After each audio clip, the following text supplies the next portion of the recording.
এই ভিডিওটা দেখার পরে আমি জানি প্রত্যেকটা মানুষেরই মানে পুরনো দিনের কথা মনে পড়ে যাবে, যে যাদের ছোটোবেলার স্মৃতিগুলো মনে পড়ে যাবে।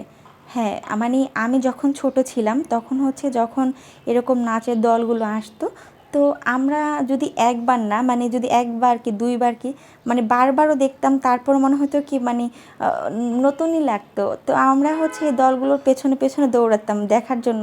এমনও আছে যে এক নাচ দেখ মানে কতবার যে দেখেছি মানে এটার কোনো গণনা নেই। মানে আমার মতন কারা কারা আছে যে এরকম নাচ দেখার জন্য পেছনে পেছনে দৌড়াতাম। মানে আমাদের ছোটোবেলাটা না এইগুলো মানে এই ধরনের নাচ এখন তো মানে দেখাই যায় না সচরাচর। তো গ্রামগঞ্জে গেলে এখনও কিছু এরকম নাচ দেখা যায়, মানে খুবই ভালো লাগে। আর আমি জানি আমার ভিডিওটা যারা যারা দেখতেছেন প্রত্যেকটা মানুষেরই হচ্ছে এই পুরোনো দিনের কথা মনে পড়ে গেছে। আমার মতন কারা কারা আছেন যাদের কাছে এই নাচগুলো ভালো লাগতো, এরকম পেছনে পেছনে দৌড়াতেন এই নাচ দেখার জন্য? আমি তো পেছনে পেছনে দৌড়াতাম, আমার খুবই ভালো লাগতো। তো গ্রাম বাংলায় হচ্ছে এগুলোকে এই নাচগুলোকে বলে নীল নাচ। তো নীল নাচ দেখার জন্য সবাই মানে রাত নাই দিন নাই সবাই এই দলের পেছনে দৌড়াতো। আর কার কার এই ভিডিওগুলো ভালো লাগে প্লিজ আমাকে কমেন্টে জানাবেন।